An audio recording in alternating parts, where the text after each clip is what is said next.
guys, it's Chris here at Davis Tent and Awning, and I just want to explain a little bit of what you get in our angle kits.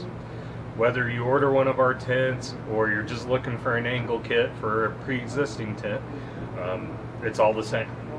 So we will provide you a canvas bag where all of your angles will go inside. We'll provide you with all the little rubber feet you need for the bottom of your legs so they don't cut into the floor, your sod cloth, or sink into the ground.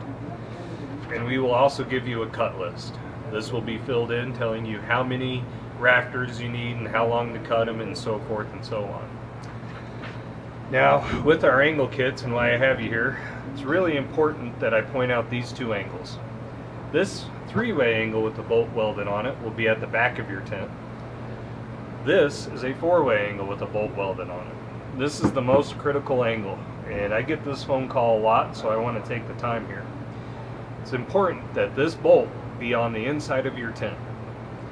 This part is, if you ever want to extend out for an awning, you're allowed to do so.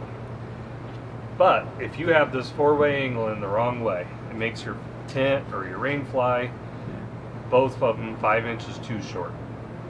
So make sure to keep that pin to the inside of your frame. If you have any questions, give us a call, 303-561-1817. Thank you.